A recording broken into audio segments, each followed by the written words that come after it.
According to Anita Luz and Joseph Fields, gentlemen prefer blondes. Well, according to Brazilian TV executives, kids prefer them too. If you know someone who had their childhood in Brazil during the early 90s or late 80s, or as I like to call it, the ladies, you can bet that they grew up watching a blonde girl wearing tight clothes and dancing in a colorful playground-like studio, hosting a show full of prizes, games, cartoons, and teaching you how to make a helicopter with a soda can and a plastic fork. All of that with one single objective in mind: to entertain and to educate our beautiful children. Hi, I'm Dan, and this is Brazil 101, and today we're going to talk about... Scratch that. All of that with one single objective in mind: to make as much money as they possibly could. Hi, I'm Dan, and this is Brazil 101, and today we're going to talk about the Queen of the Little Ones, the girl with a giant mole spot on her thigh, and the girl who flipped the bird to kids on live television. By the way, you can watch this video with subtitles in either English or Portuguese by clicking here. But before we get to talking about the ladies I just mentioned, we have to talk about Bozo the Clown. Yes, Bozo the Clown. If you're not familiar with Bozo, allow me to enlighten you. Bozo the Clown, aka Bozo the world's most famous clown, is a clown character created for children's entertainment who was widely popular in the 1960s in the US. His shows featured a live audience with mostly kids in it, and the kids would be able to play various kinds of games and win prizes during the show. Throughout the 60s and 70s, this was pretty much an American thing as far as I'm aware. But in 1979, Brazil's most famous TV show host and network owner, Silvio Santos, who we will tell you more about in a future video, decided to produce a Brazilian version of the Bozo show. Larry Harmon, the OG Bozo himself, chose the actor who would play the Brazilian version of the character. The Brazilian Bozo show had a similar structure to the original show. A colorful scenario, kids-only live audience, with lots of cartoons, games, and prizes won throughout the show. The kids loved it. At this point, you might be asking yourself, okay, but what does this have to do with those blonde chicks I saw earlier? I'm getting there. See, the influence of the Brazilian Bozo show in the 1980s led to some TV execs trying to make this whole thing a little more...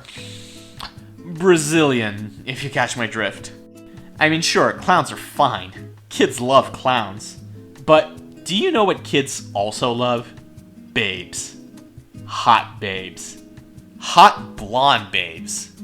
At least according to Brazilian TV execs. And then this chick came on the scene.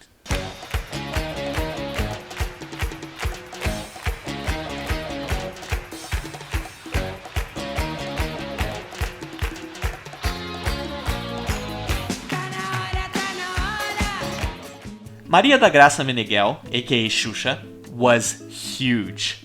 Believe me, she was huge. She started as the host of a kids show, but she went on to become so much more than that. Seriously, people idolized this woman, and some people still do to this day. She came to be known as the Queen of the Little Ones due to her unquestioned dominance in the realm of entertainment for little kids. She's also a film actress, a model, and a businesswoman who made a lot of money endorsing several kids' products and toys. Her main gig may have been as a TV show host, but she was also very successful in the music industry. Like I said, she was and still is huge. There isn't a single Brazilian who doesn't know who Xuxa is. But she wasn't just big inside Brazil. She also became quite popular in neighboring Latin American countries as well. Needless to say, bringing in someone as talented as her led to a boom in children's entertainment. But putting it that way can actually be a little bit of an understatement. She didn't just lead to an unprecedented rise in the popularity of kids' shows in Brazil. She set the mold for what they would become. And what was that mold? Simple. There would always be these 5 core elements. 1. A hot babe as the host of the show, who was usually blonde. 2. The host would sing kids' songs, trying to sell albums, of course. 3. At regular intervals, the show would play assorted old-school cartoons like Scooby-Doo, the Hanna-Barbera cartoons, the Looney Tunes, Woody the Woodpecker, Teenage Mutant Ninja Turtles, you name it. 4. Shameless advertising for toy products that the show itself produced. And of course, 5. The show would not be complete without the kids in the audience playing games and winning prizes at the end. Now, with the mold created, several spin-offs started to pop up throughout the 80s and 90s. Here's a quick list of some of the hosts. Mara Maravilha, Kelly Ki, Pati Beijo, Kira, Sérgio Malandro, not a hot babe obviously, but they tried it. Dani Pink, Mariane Dombrovna, Vovó Mafalda, also not a hot babe, but the rest of the elements were there. Jacqueline Petkovic, Patsy from Argentina, Julie from Peru, and Xiaomi from Colombia. Whew, I know, that's quite a list of names. And there are actually way more than just those. But the two greatest rivals to Xuxa's success would have to be Angélica and Eliana. Angélica came on the scene a few years after Xuxa's debut. Her most striking physical feature was a mole spot on her leg.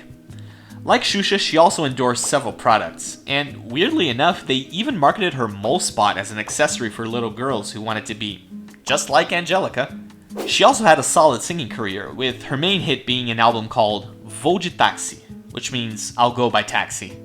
She's still active today, but her work doesn't involve kids anymore. As for Eliana, she started out as a member of a musical group, but she was quickly recruited to be a TV show host by Silvio Santos, who we will definitely tell you more about in a future video. Like Xuxa and Angélica, she also endorsed several her-themed products, and she also had a singing career. But one thing that was peculiar to her show was that she would teach kids how to make improvised toys with stuff from home, sort of like the show Art Attack in the UK. One funny thing about her was that she made a music video with a song that taught kids the names of all the fingers, and she would sing the song and show each finger as it was being talked about in the song.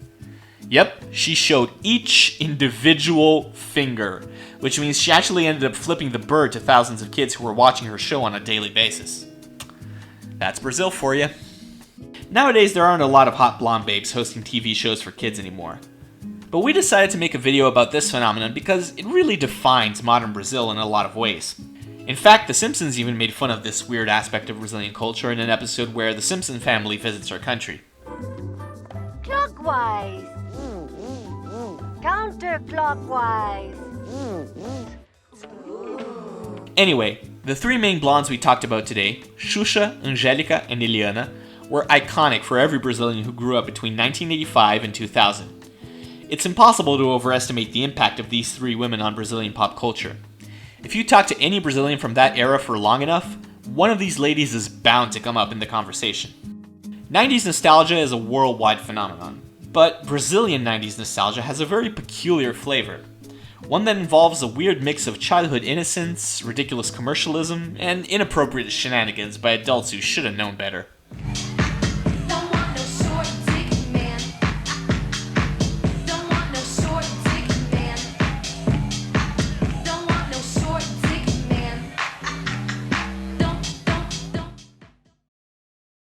Thank you for watching this video. We hope you enjoyed learning about how Brazilian 90s kids got flipped off by their favorite TV show host and put on birthmarks like fake tattoos.